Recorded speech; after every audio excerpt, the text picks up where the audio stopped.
BJ. Thank you, everyone. Thank you, Peter. It's it has been magical, and I'll speak for at least in this case for us to be here. Uh, you are all amazing beings. I mean, we've been saying that the whole time. We've probably had personal conversations, at least with half of you. I can't say like BJ, everyone. And what really came to my heart is that we are here in this group. Everybody's doing the work. Everyone is a conscious human looking, whether you know it or not, to move to the light. And there's been a tremendous amount of practices shared. They are all work, one way or the other. They're all tools. And I really want to talk a little bit more about the intentionality of where we actually want to get to. Because part of what I found in my, as BJ said, decades-long journey is I found a lot of teachers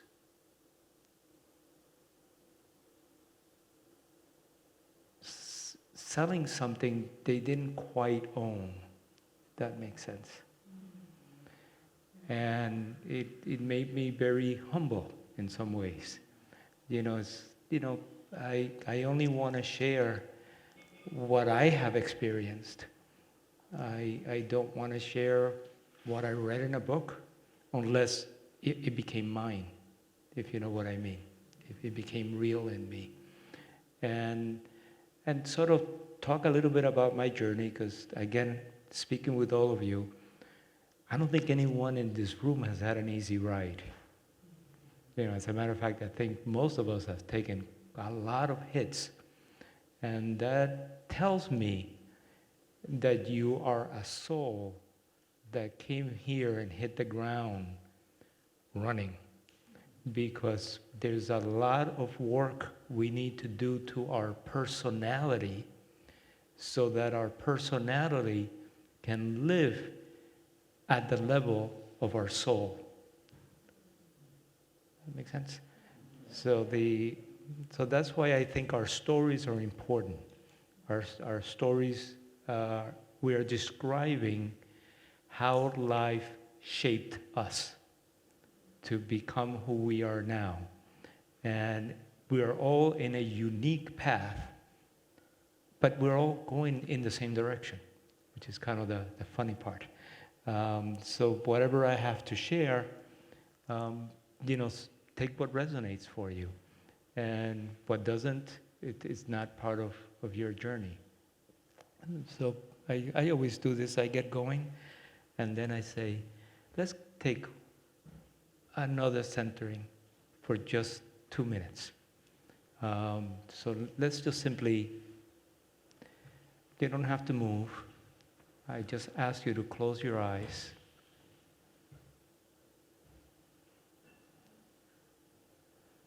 Simply feel the breath.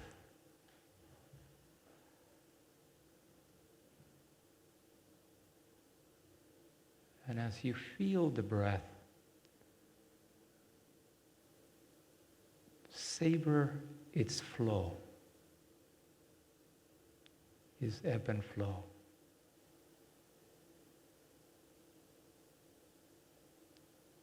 It's pulsing because everything in existence pulses.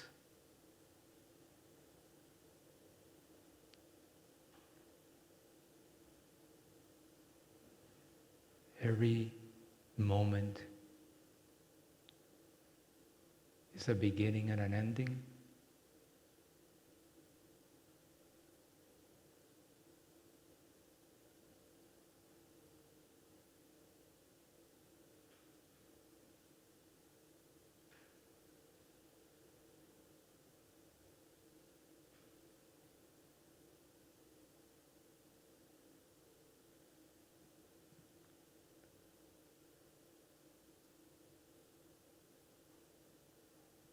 Let's gently open our eyes.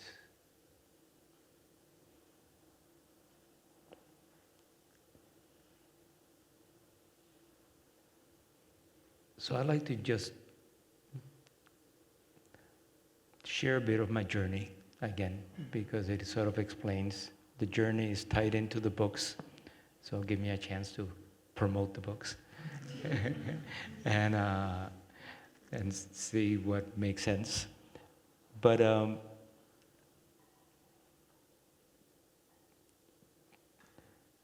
so I was born in Cuba, and I'll emphasize what part of those journeys are important for me.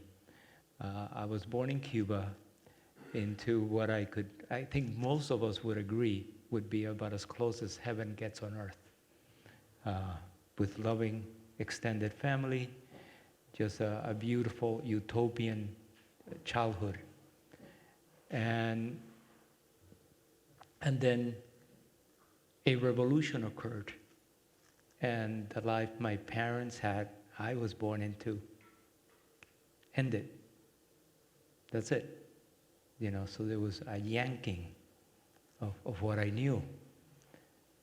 My parents, in their best intentions, said, "Oh, we're going to America.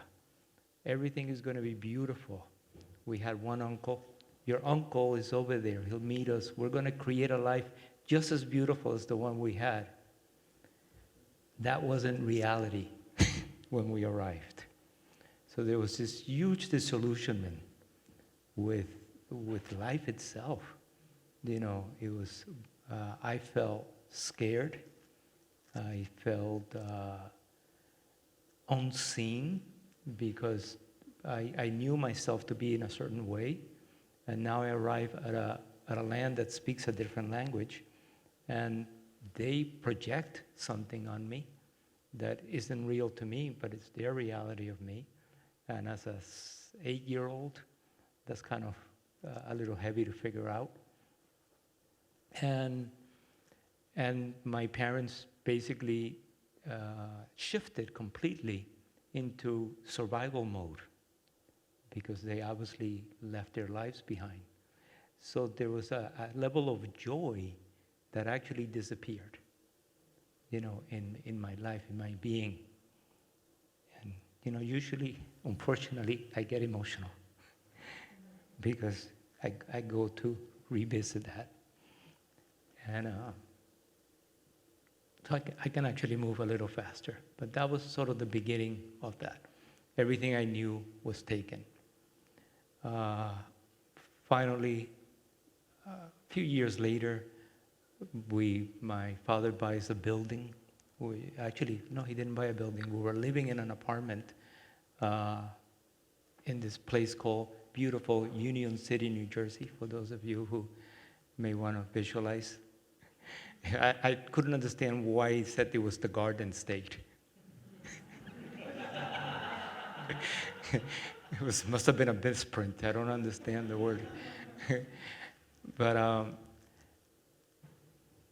there was a fire that arson the building we were living in. We were sleeping in the middle of the night. They weren't even capable of recognizing what they were doing. We left through a window from the fire department, and once again, all of our possessions were gone. In between that, on our trip we left from Cuba to Madrid to New York.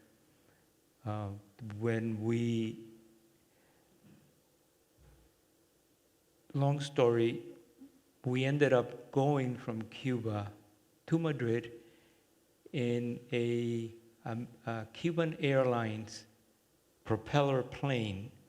It was not the ticket my father had bought, but we were told, you get on that plane or you don't leave. So he had bought tickets to go in Iberia and do a 7-hour flight. This actually became a 14-hour flight. And all plane, this is back in the 60s, we flew into a storm in the middle of the Atlantic. The plane wasn't able to turn back. We were halfway there. I wasn't even going to talk about this. They actually had to call Mayday. The plane went higher than it was capable of. That was what the pilot decided. It was shaking all the way through the storm. And we made it to the Azores Islands.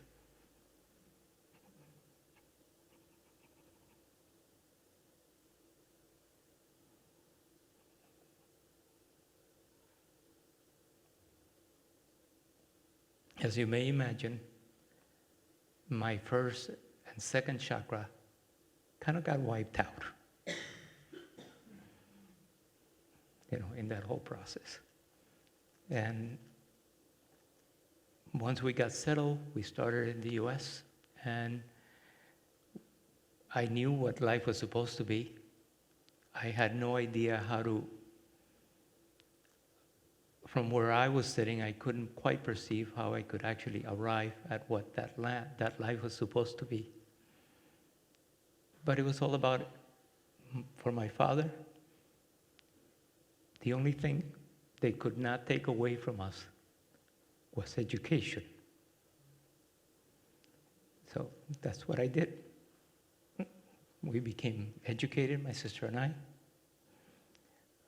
The second concept was make money. This is America. This is what we do.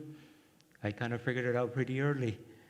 If you have money, somehow you're seen in a different way. So I very early was completely focused on the American dream. Consume, buy a lot, be big life, and I actually became very good at it very, very early, and ended up in my late 20s with a 14-room house in beautiful Newburyport.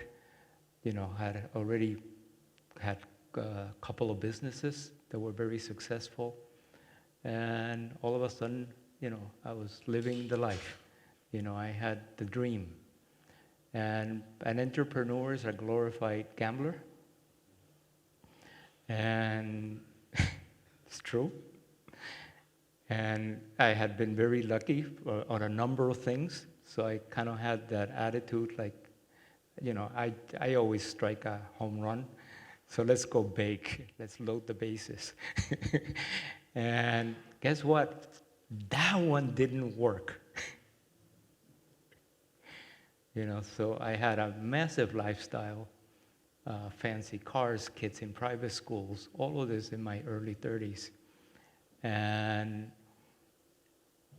I ended up with zero income, with creditors after me, and I really my mind couldn't figure my way out of this. So, I think this was my first really big dark night of the soul. But I shouldn't say that. The other ones were pretty big too, before I even, pretty early. But I ended up in a local church right by my house. At least in the US, they're normally not open anymore. That one I had a key to. So I went in, it was empty, and I sat by the pew. And I want to say this because this, I think, are key words. In a moment that I could not see my way out, I fully surrendered. I basically said, God, I love you. I've always loved you because I've always had that spiritual side. I said, I want to know you. I don't want to know about you. I know about you. I want to know you. I have all of this. It means nothing to me, what I was collapsing. I just want my family to be safe. I want to be safe. Help me out of this. And at that moment, I just felt this amazing energy hug me, surround me. This peace I probably had never felt before. A stillness, a silence. And at that moment, I'm like, I know I'm going to be fine, and I just want to be here, basically. Of course, at some point, I did go home, and I went back, and I had a glow, and I said to my wife at the time, I think we'll be fine, and they're like, how? I don't know. But, I just had this experience. So that was really, and I'm saying this with a big purpose, because that was my very clear intention of what my life was going to be about. It was having that personal relationship to the divine. I didn't know what that was, but I wanted to know him. I think it's guided me ever since. And I don't want to spend, without my glasses, this is the challenge of getting older.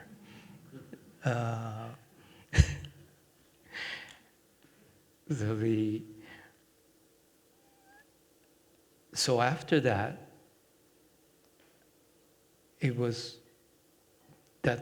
that was the only thing that became real for me.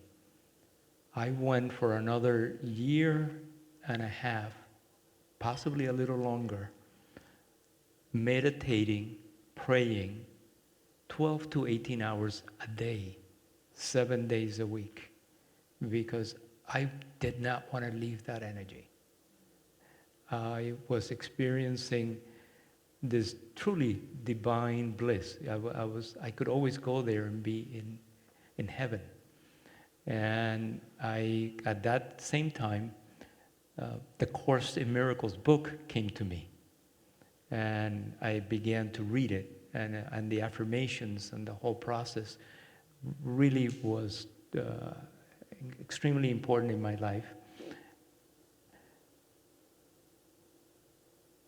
I got to one night where I felt that I had cut all the cords. I had completely, because I just didn't want to be here.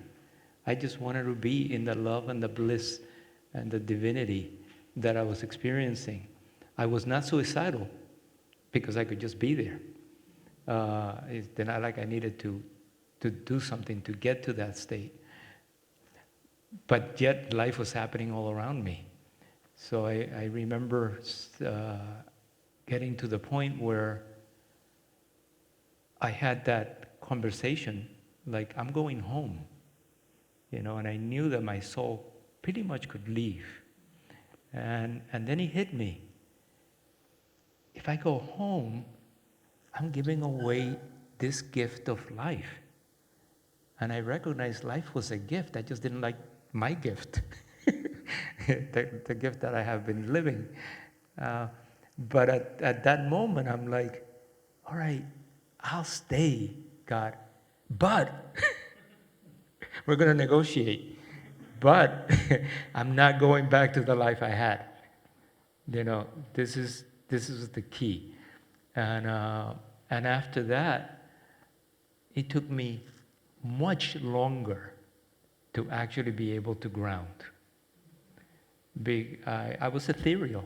It was interesting. Everybody that I would meet, everybody that would connect, in one way I was magnetic, because folks could feel that energy. At another level, I lost my primary motivator was gone. You guys know what that is?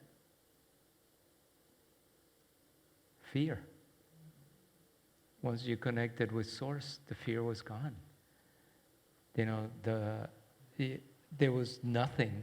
I also lost my motivation because nothing in this world was half as good as where I was. And so I was really floating through all that time period. And I'm hoping this is resonating for some of you.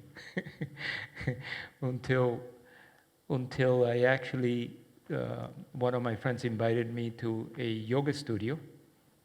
And I walked in, and the teacher was very energetic. And she's leading us in the class, and she's saying, welcome to the path of enlightenment. And I'm sitting there. I guess you're recording this, but I still say it. In my mind, I'm saying, bullshit. This has nothing to do with enlightenment. But I feel good. Somehow it's kind of nice. I'm making peace with my temple. I'm making peace with my body. And it was the oldest yoga center north of Boston. She had opened it 5 or 6 years before that. And I said, one day after class, sitting on the floor, if you ever want to sell it, I'll buy it. Because what the hell, I'm always here. I've always been an entrepreneur, I guess. And she's like, I'm not selling it. I go, okay, I'm just saying, and don't get insulted. I'll take it off your hands if you ever want it off. In 6 months, the yoga center started going bankrupt. Her husband's health went south. She came to me and said, will you take it off my hands? Because we're going to move. They had a house on a lake. A whole life change came. And I'm not implying that I caused that. Because I'm not taking that karma on. Maybe I just had a premonition that that was it. And I spent 17 years there running it. And I was leery of yoga, and I think this is a little bit of the teachings, because I don't tend to trust teachers, interesting enough. So we're doing the yoga, we're just saying, feel into this, bend into this, and I'm looking at myself and it's like, wow, I'm really modifying my body, and is this the right thing to do?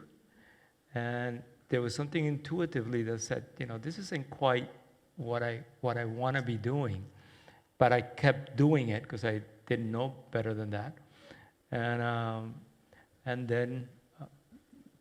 Actually, an infamous now yoga teacher, John Friend, I showed up into one of his classes, and he actually knew alignment. He knew integrity. He was a master teacher. And I'm like, oh, that's yoga. And this is something I kind of want to share, because the old ways, and those of my old friends who started with the yoga teacher, a lot of them now have hip replacements because they misalign all the way into amazing poses, and they blew themselves out. So the universe brought me this wonderful teacher who basically said, just because it feels good, it isn't good for you.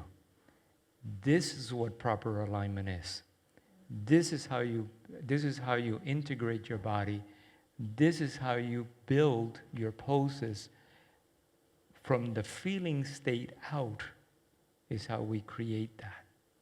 And all of a sudden it's like, oh, if that works in the physical body, that has to work in the emotional body, that has to work in the mental body, because it's all interconnected anyway. And that's one of the things that as you all love to do practices, just paying attention, it's a tool. Is the tool going too deep? Is it going too soft?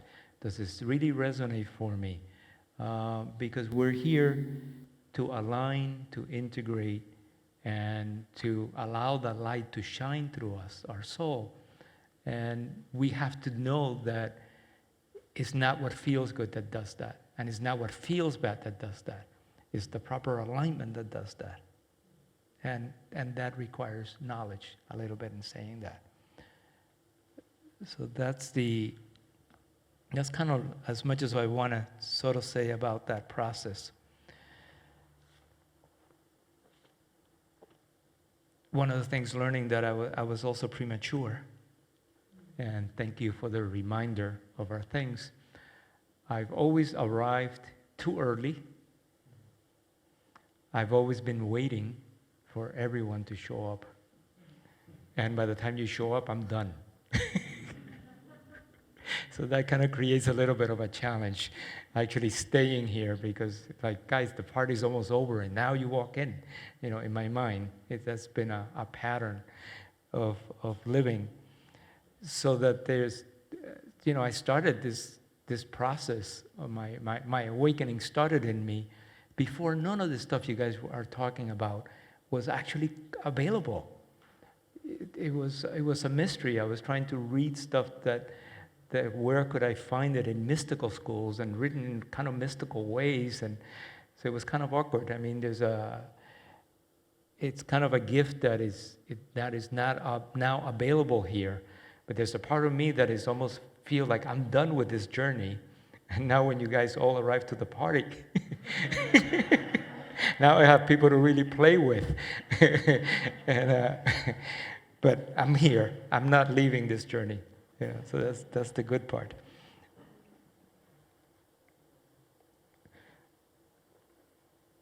So basically, now I'm heading now toward the mind overlay. So I've had my whole life really has become this meditation, this living meditation, this connection to Source.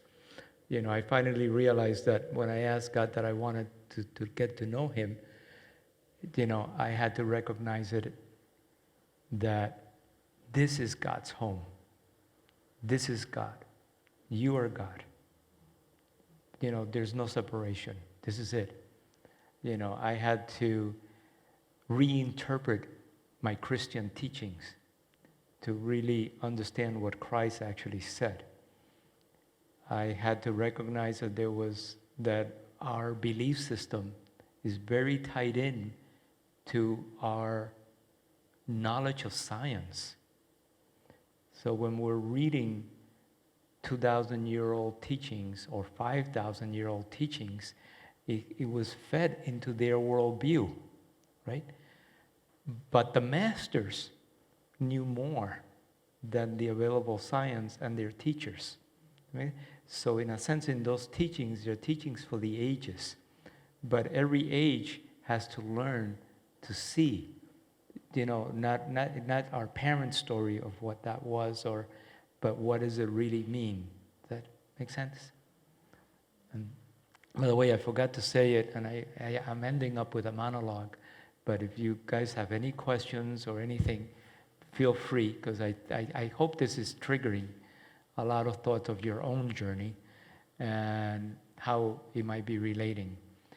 And hopefully we'll start wrapping it up when I do the mind overlay, because that became a synthesis of a lot of my journey, how I perceive our transformational work.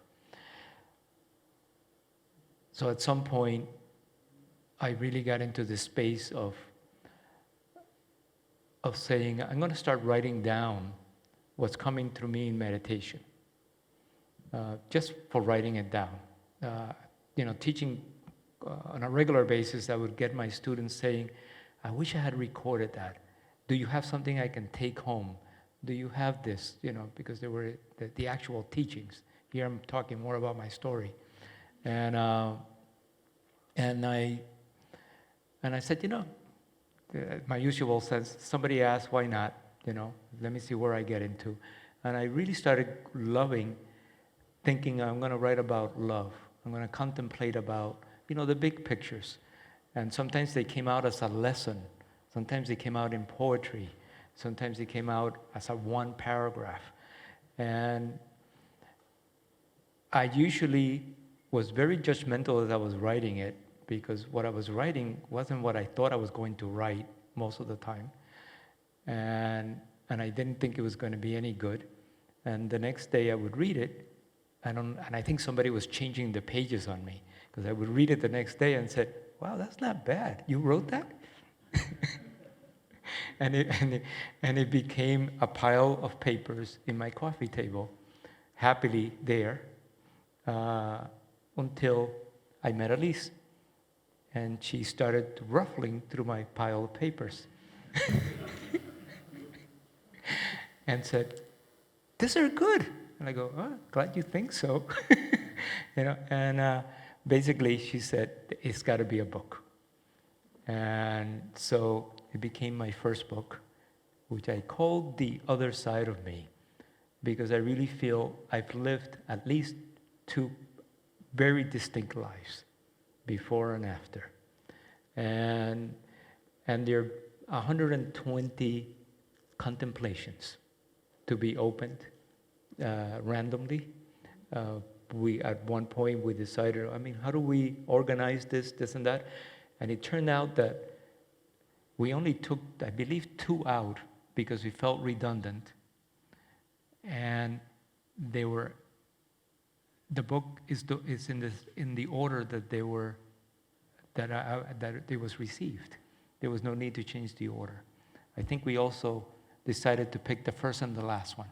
But other than that, nothing else was changed. And at the beginning of the book is a much more detailed, but not hopefully too boring, autobiography. Because I said, if somebody doesn't know me and they pick up the book, they should at least understand where those thoughts came from, because it is my own journey. I wanted to joke around. It has not been peer reviewed for accuracy. That's a disclaimer. But I can say it's authentic. So after writing that book, I had a whole bunch of folks come to me and say, "That was great. Your story is fascinating. I love that you are able to enter that space. You didn't tell us how to do it." Like, what? "Yeah, can you tell us how I get there?" I'm like, "Oh, that's such a simple thing to do." So this one I intentionally wrote, and it's much smaller book, and I really sank in and say, what have I learned? After all these years, after all these practices, what really mattered to me? And what was the journeys? And it ended up with the title and the concept primarily of understanding the mind overlay. And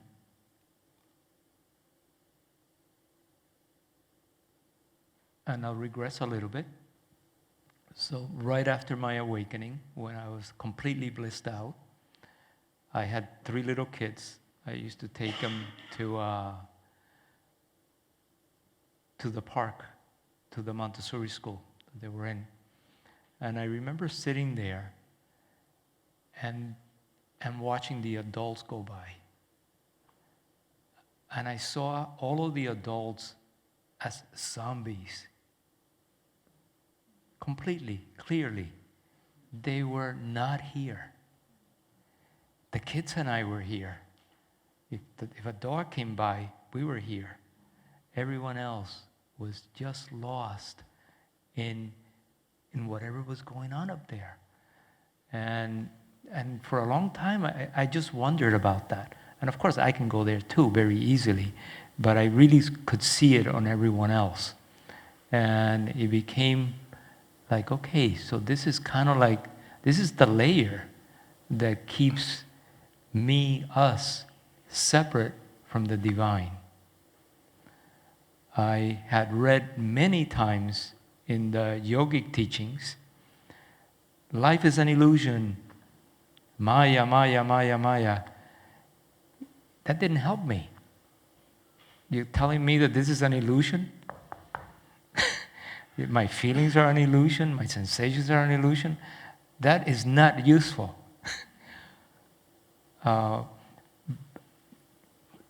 So it was like, okay, so what is real? And what is this distinction that the masters were actually showing us? And now I really, actually, I want to read, because I had to read it for the thing, and I say, wow, I go, wow, that was really good. It's succinct. Instead of trying to paraphrase it now 17 times, let me just read it.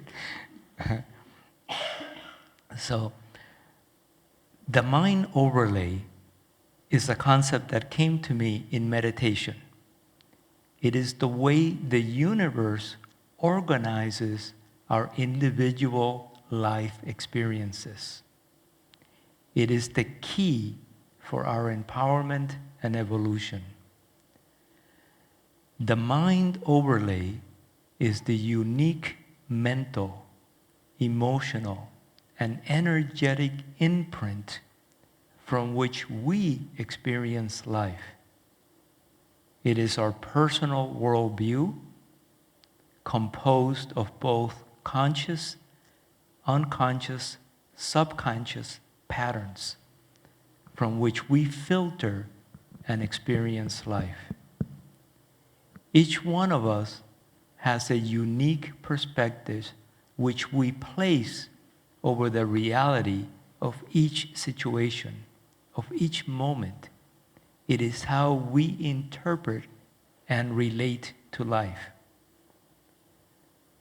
Past lives, childhood experiences, societal myths and norms, family dynamics, our own predispositions all come together to create a filter from which we project and interpret all of our experiences and relationships. Our fears, sense of lack, limiting beliefs, self-worth are all embedded in this overlay we place on reality. We have layered endless stories which distort and impede our ability to be that peaceful, loving, joy-filled being that is our potential and birthright. We are so enmeshed in these stories that we assume they are true. It is like wearing pink-colored glasses and forgetting that you have them on. Over time, you're convinced the world is pink, and everywhere you look, your perception is affirmed. You are lost in your own delusion. This is the human experience. So again, I continue with around the book. I have laid out a path toward freedom and liberation from the trappings of our mind's overlay. The teachings and practices are designed to help us unweave the knots that are blocking our divine light from fully expressing itself. They assist us in becoming free to live our joys and passions in harmony and love. The thoughts and emotions that constitute our mind overlay create a unique vibrational template which organizes the world we perceive and the experiences available to us. We are always co-creating. The universe is always, that's added on, always meeting us based on our vibrational template. If there is fear in our being, there will be fear in the reality we experience.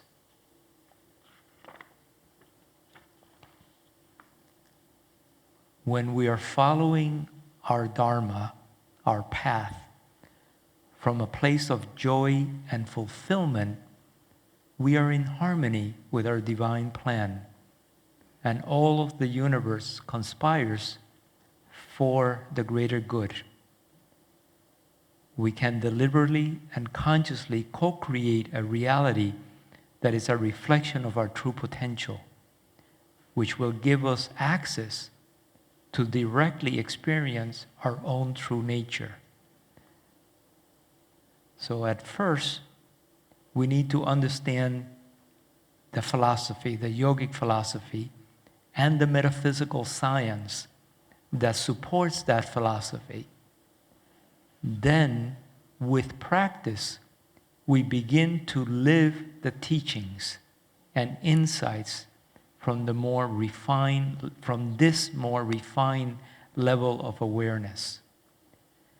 Through intellectual understanding and spiritual practice, we gently refine our mind overlay. We evolve from a place of fear to an awareness of our divine nature and the interconnectedness of all reality. The story of Adam and Eve and the forbidden fruit in the Garden of Eden can be interpreted to describe how we began to create this mind overlay over creation.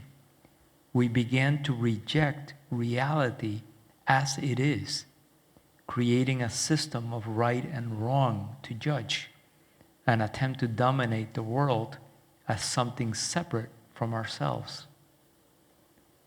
As we loosen the grip of our alienated identity and know ourselves as part of the consciousness that is creation, we move closer to living within the expanded mind of God. Fear dissolves into the peace and joy of being in the beauty and love of life. So that's the intro to it. Anyone have a question? Yes.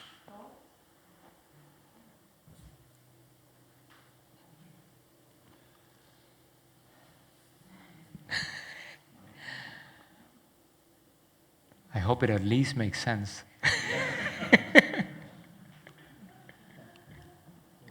wonderful to have people, question or put forth their ideas, because it helps us all to understand, and it's just good to be able to open up and feel vulnerable enough to ask those questions that you might be shy to do because you're not quite sure. And it helps to get the conversation going, because we love to interact with everybody, and one thing leads to another, and we learn and reveal things which end up being helpful for everybody. But I'm happy to keep going. Go ahead. Nana? Thank you. Hi. Okay, but when you had that terrible experience and described how you blew out your first two chakras, at what point did you feel that you were in alignment? Is it something that took time after you found yourself connecting to Source? Or did you feel the alignment more completely at that point in time? Or is it something that just evolved after you connected to Source? The alignment, interesting enough, great question, thank you. The alignment to be in this planet came way after. But I believe basically I was living from my heart chakra up. So those were aligned, but I was just not here. So the work for me was to not escape into bliss, but to bring bliss to live with me here. And that's the part that took the alignment, the integrity, the work. Basically having to work through all of my stories, all of my challenges, and learning that this is the process. Don't run away. Just this is it. And the divine has your back. So it's, the answer is right here. Just keep walking, into it, and learn to live in the unknown. Thank you. I do want to highlight too some things, because I mentioned that this path has a two process. If we don't understand something, if we don't believe something, if we don't even get interpreted something, we can't even see it, right? It doesn't exist for us. So it's not part of our construct. But understanding something, in no way does that make it, it doesn't necessarily enter you. So the next level is that all of these teachings, everything we've studied, is really coming to a point, how would that feel in me? If that is true, how would the world look? Can I function from that state? And this is kind of what I learned when I mentioned in Anusara Yoga, where you look for integrity and you don't worry when you're doing like triangle pose. It's not about touching the floor. It's about being in that template of energy with your heart shining. And everything is toned. You're feeling grounded and expansive. And there's a unique feeling to that. That's what you want to have in that pose. What it looks like is somewhat irrelevant. But if you do proper anatomy, it actually looks awesome, too. But if you make it by how it looks, it may not feel good. Right? So a lot of us, we're living an external life. We're looking at whether we're good or bad by the toys we have, or all of those things, and it is effort to really learn to turn the senses completely inside. And it's like, do I like who I am? And how can I improve? And if you it's interesting because it almost feels self-centered and selfish, but you have to recognize that we are both the artist and the canvas is ourselves. And our gift to life is that canvas. And who we're becoming. And we're always working on that. There's always another layer to expose. Any other? Right here.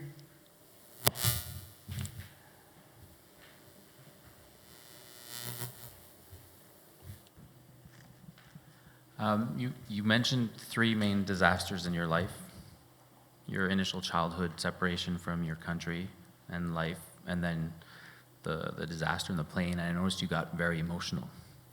And then your 3rd disaster was when you lost all your wealth. Correct. And you smiled. Yes. And they were all life-changing. So think about this. This was in the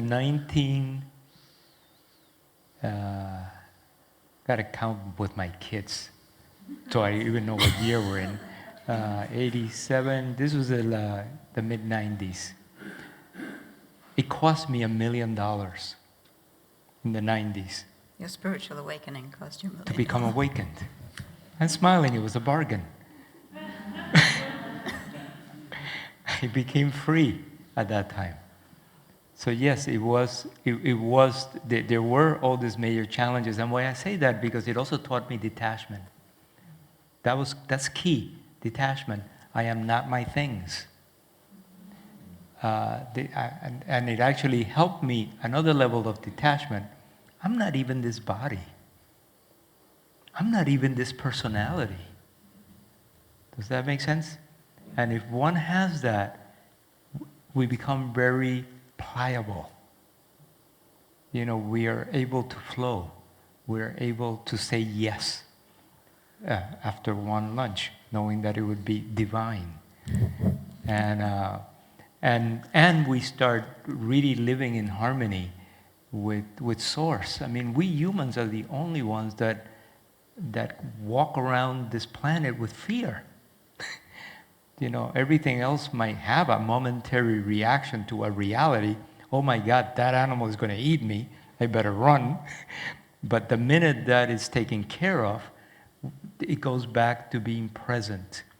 We are the only ones living in this abstract construct. But what I want to do is, once we understand that we have this mind overlay, at first we recognize as, oh, that's our jailer. That's the box that I'm living, I'm trapped. And then you say, and I have all the keys. I can start expanding that box if I have the proper tools. And then we create a box that actually is very similar to our divine reality. We're still in that box, but then the gap is very short. You're right there. You're right by God's door. That door then He can open it for you, because we don't get to open the door. The door only opens when we surrender. Complete surrender, not pseudo surrender. That's why those dark nights of the soul are such a gift, and they're to be smiled. But my journey from Cuba was very traumatic for me. All these years, it will always make me cry. And I haven't cleared that out enough for it not to do that. There was a real sense for me as a child that somehow things were stolen. That's really what I felt. My life was stolen. You always say paradise lost. Yeah, the first chapter of my book around that is, I call it Paradise Lost. And this harsh world that I didn't even know existed became my reality. So yes, that was the... Thank you for recognizing the smile on the last one. And that's not to imply that the journey got any easier, by the way. Yeah.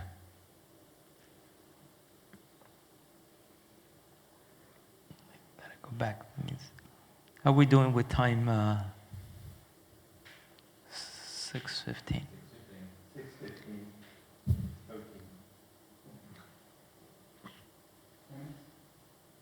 Okay, so let me just start looking at some of the few things that I wanted to make sure that I kind of tried it in.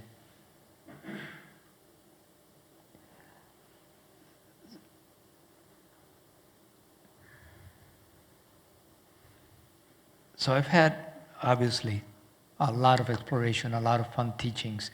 So I've been enjoying, all of the stuff that you guys have shown. I did a lot of work in yoga, on mudras, on breath work, with all these masters who were absolutely teaching their reality for doing things. So I had one that I think fondly, even though he was a real character, an 80-year-old master yogi, the Chiamchi. And he wanted us to memorize these elaborate mantras because it was his path in order to move energy, in order to heal, so we can do that. And basically, he began so I'm there and he's teaching all these mantras and he's saying, so that mantra is going to let you bring the energy to your right hand so you can do some healing. And this is my personality. Like, that seems like a shitload of work. Yeah. Energy, will you move to my right hand, please? And my right hand became hot as anything. Oh, that's interesting. So basically, my whole point, 2 points on this. When you learn the science, learn that something is possible. Accept like, oh yeah, this is how things work. This is how that's possible. Maybe you can do it in a different way to get that same possibility. And thank you that they showed you their way to now let you do that reality.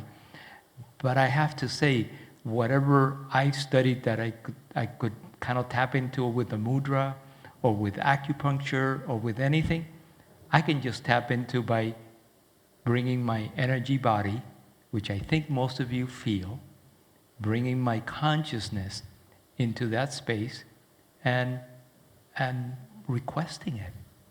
And it just becomes.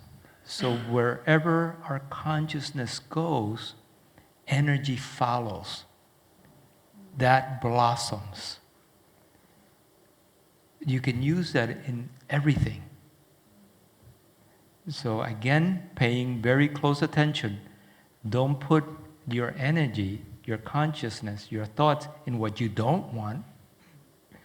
Fear, worry, control. Put it where you want to go. It's so simple. Like I always say, my book is, everything is extremely simplistic to understand. Enjoy practicing it. But it's there. Does that also make sense? Yeah. And the other level that I really want to emphasize is that we are at the lowest level of our being. We are energetic beings. That's the bottom line. I think we can all intellectually understand that, right? We are molecules moving in wave-like form. So there's always movement, there's always flow, there's always a coming and going. And energy is never lost. It only changes form. Because we are a vibratory being, we have, and I did read it out of that, but I want to emphasize, we have an energetic template. And that template will draw to you your next absolutely perfect experience. So ponder on that. So truly putting all of our emphasis into creating an inner state that it is vibrating love, that is seeing abundance around us all the time, that is in harmony, that if we create that inside yourself, that's what your days will become. That's why when, what was it, I don't know, less than a year ago, we talked about it and said, I think it's time, I'm going to bring the teachings out. And then we get an invitation to go to the UK. And then we meet Vijay. And then Vijay is vibrating at an energy, and Peter, but I met Vijay first, that attracted all of you. And now we're all here, an incredible group of beings vibrating at a certain level. Because of that, we are finding those matches. But instead of, I did not go out to choose, to promote, to do any of that sort of stuff. I just sat in my house and I raised my vibration and I put the intention that this is what I would like to be experiencing. And it hasn't been just Vijay, even though he's actually quite important at this moment for us. But that's happened. So I've really been playing tremendously from creating that vibration that I want to experience in life, and then saying yes to whatever invitation comes, knowing that you can always say no if for whatever reason the resonance goes away, but just say yes, because anything good that has ever happened in my life, and I'll ask you if it's not true for yourself, it was probably not something you created out of your will side. All of your blessings came unexpectedly. All the pivotal points in our lives are already there waiting for us to be ready to receive them. And they're either going to be a hard lesson, so to make us grow, or we surrender to the growth, and hopefully the lessons will be much easier. Because we just simply weave our way into with a level of, without resistance to what life brings us. I think one of the other beautiful points that you always make is the importance of flow. And learning that lesson to be in flow versus trying to force and control where you're trying to go, because it opens up so many other possibilities and doors that you never even could have conceived to bring you those blessings in a more magnificent way than your ego thought was the way to make it happen. And that's when you step back and you surrender. And I speak from my own experience, through journeys of my own career, of just realizing that when I was coming from that place of force and control, things didn't happen. The doors closed one after the other. As soon as I surrendered and stepped back and allowed that flow, all the right people start showing up. All the answers that I'd spent years trying to find showed up. And I think it's such a powerful lesson for all of us that is a big part of your teaching. Yeah. Thank you. Yeah, and it's not comfortable because we're counterculture. So we have to, I almost look at it, if everybody's going in that direction, that's not where I want to go. That's almost the way I sense it. Oh, this is what's happening now, that's probably not where I want to be. Because it's, almost the highest teaching is always, it's beautiful other side. It's underside is where many times the layering are. Because most folks are focused on the outer world, so that's what they're seeing. So the underside is the inner world, which would then give us the easier path. Let's just put it that way. And I'm getting my notes from VJ that, so I would basically say to recognize that, I shouldn't say recognize, it's an invitation that if we're giving an opportunity, and you all believe have, an opportunity where you're able to do spiritual practice, we are at a level where we're not worrying just about basic survival. We're not in a war zone. We're not there. So that if we have a life that is privileged enough that we can do this work, it is truly to raise our vibration and to enter a place you don't know. This is the tricky part of the spiritual path. If you can imagine it, it's not it.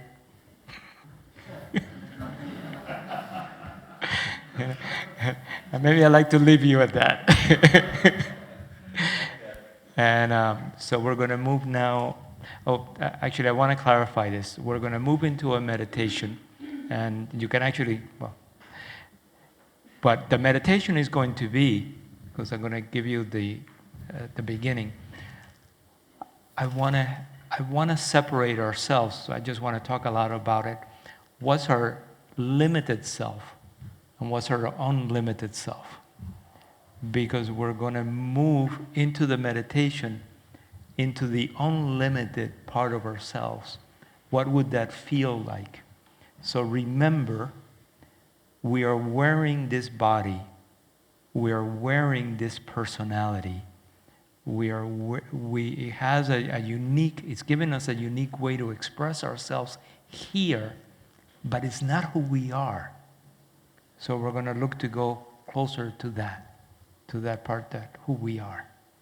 And with that said, we're going to do probably a 30 minutes. it could be 30 minutes, just to know how comfortable you want to get. I'll guide you in, and then I'll be quiet. 20 minutes. 20 minutes. 20 minutes. It will be what it will be.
find a comfortable seat or laying down.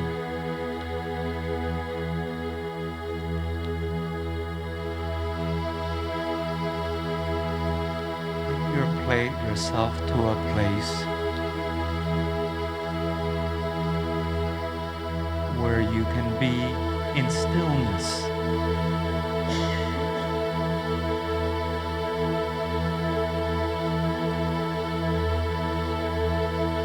Close your eyes if you haven't.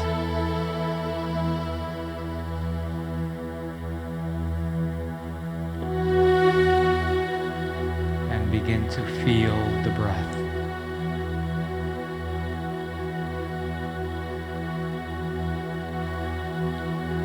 Observe this moment.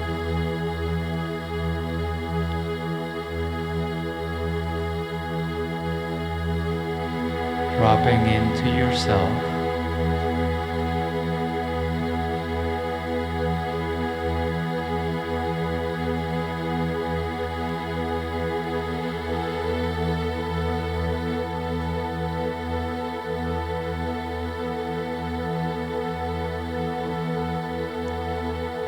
I'd like you to create in your mind's eye what we will call the witness platform.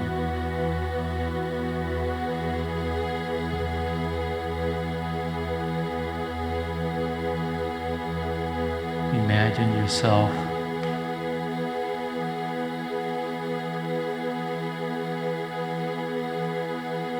in a place that is emotionally neutral,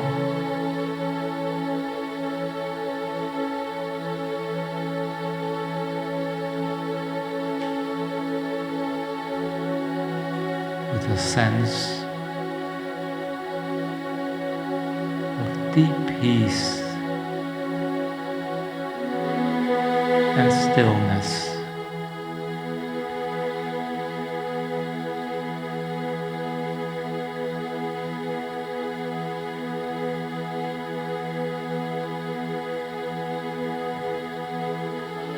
Envision yourself standing in the center of that witness platform.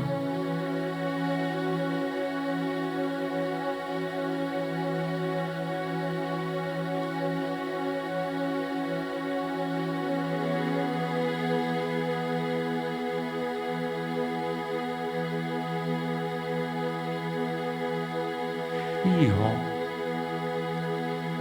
all of us. Feel all the beautiful beings in their witness platform in the same level of consciousness.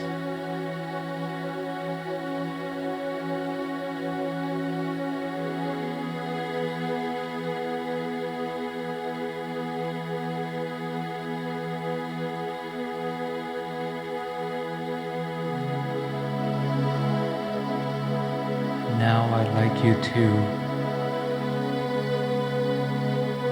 look toward your left side, and on your left side is your limited self, your body, your personality,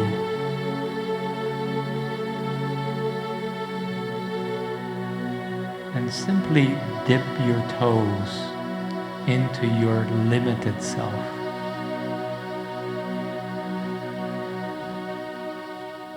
And notice how you feel,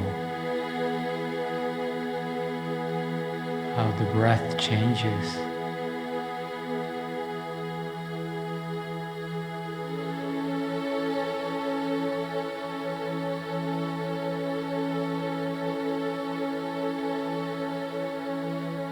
And now, leave your limited self behind. Step back into the center of the witness conscious.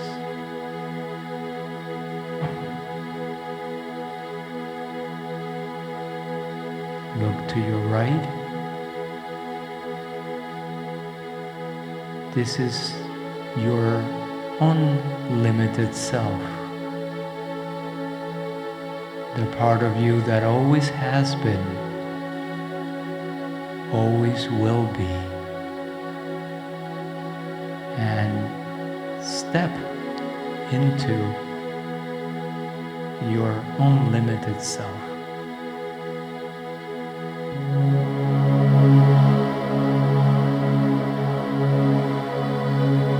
Notice how you feel.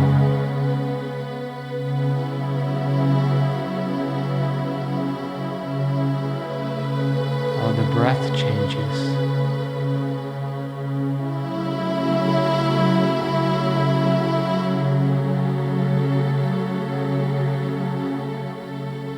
And staying connected to your unlimited self, return to the center of the witness platform.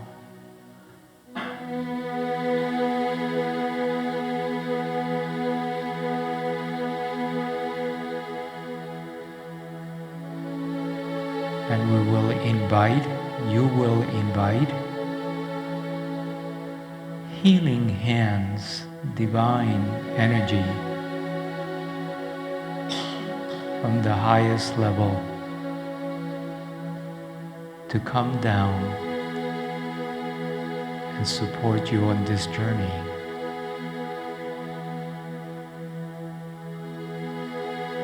The healing hands come from the nomad level, one level below source.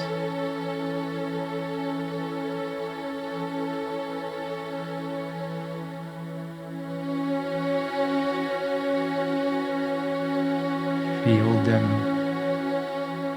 support you, hold you, embrace you.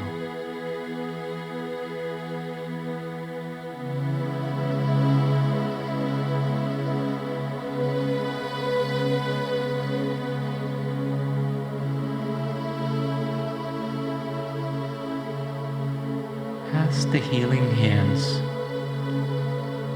to create a grounding cord from the base of your spine to the center of the earth.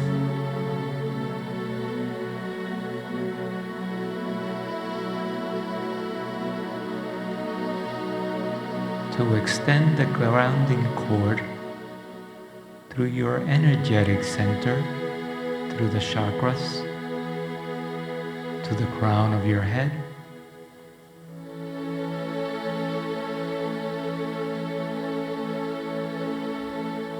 and from the crown of the head all the way to source.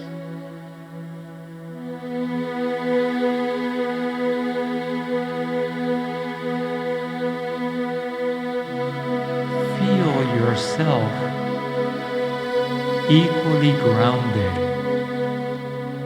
between earth and heaven, between the material world and the spirit world. And your heart is the center of this divine connection.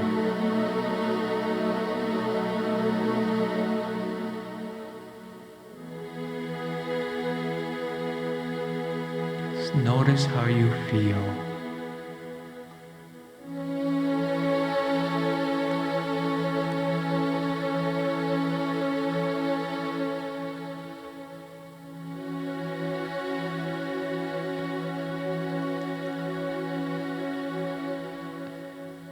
And we're going to ask the healing hands to help us by clearing out energetic blocks, energetic knots that is interfering with our ability to receive and shine our light.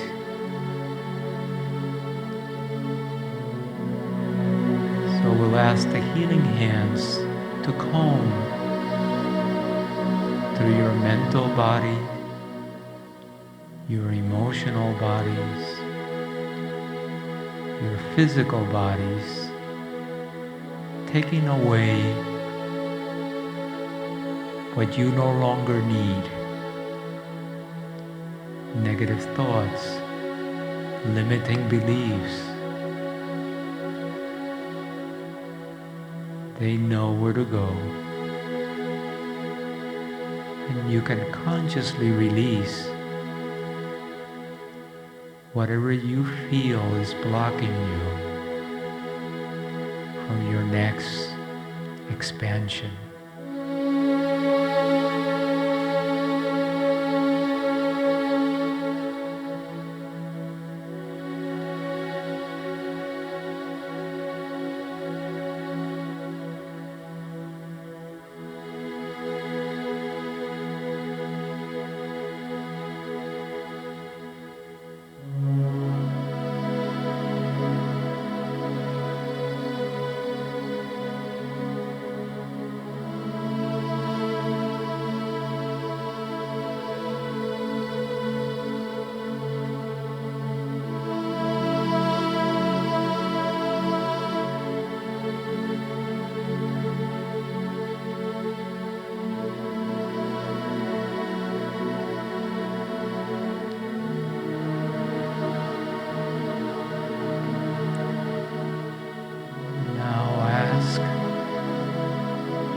The healing hands to draw down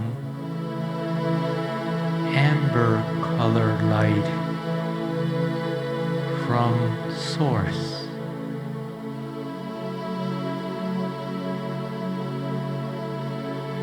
This beautiful light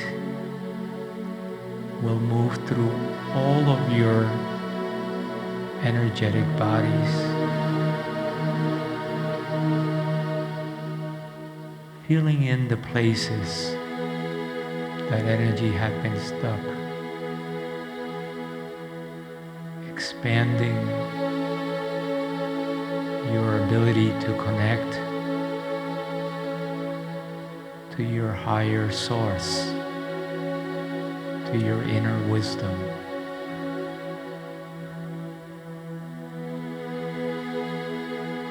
So savor this healing ray of light.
And now, I invite you to drop in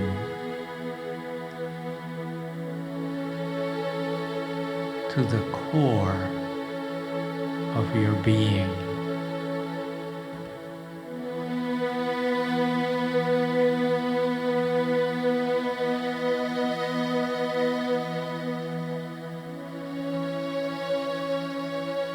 Drop into the field of light from which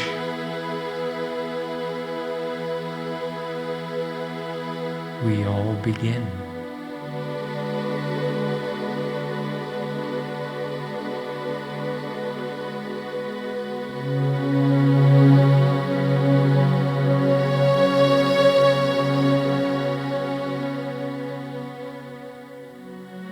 Feel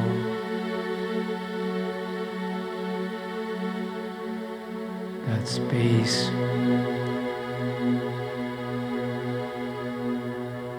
from which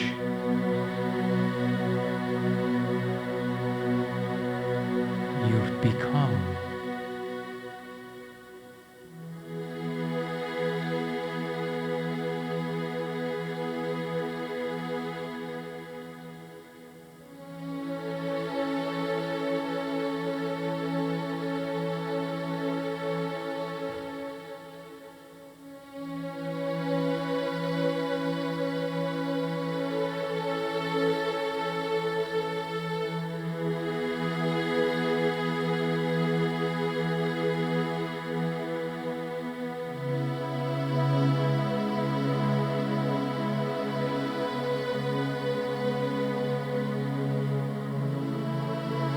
Enter that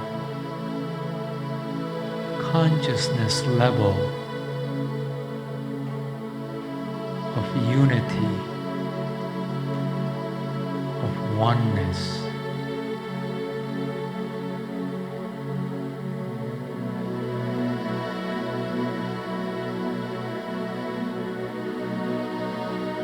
What does that feel like for you? Feeling state takes you there. Release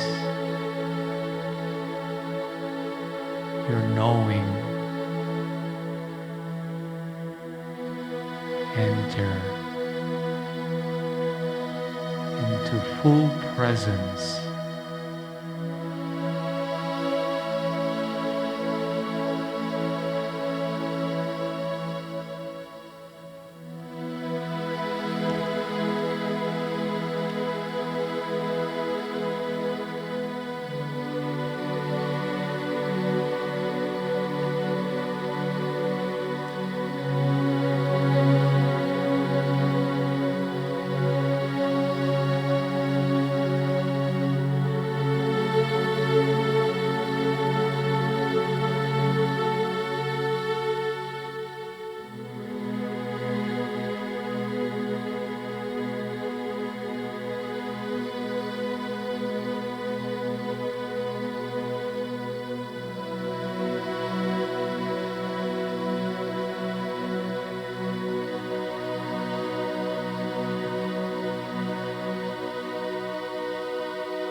gratitude for the healing hands as you let them return. Know that they're always available to support you. All you need to do is ask.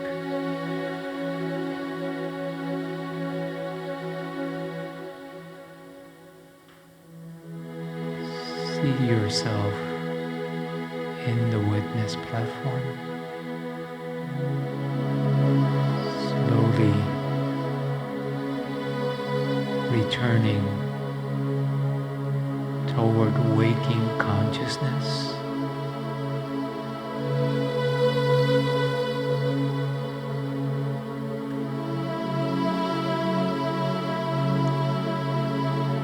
Bring gentle movements to your fingers, to your toes.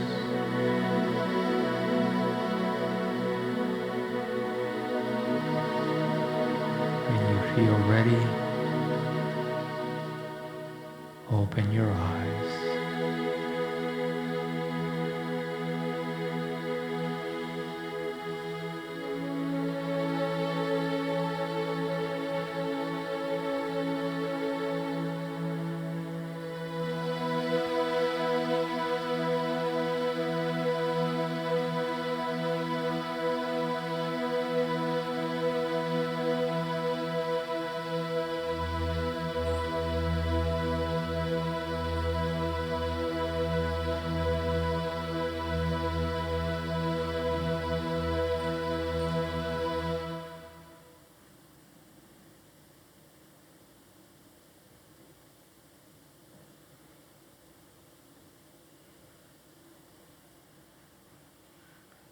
I just want to share my heartfelt gratitude for each and every one of you. You're doing the work, and I appreciate the company.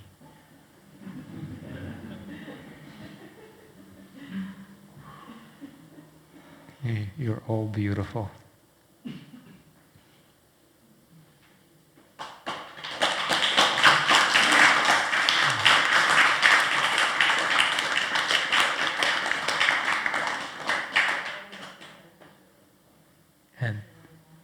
And thank you, my love.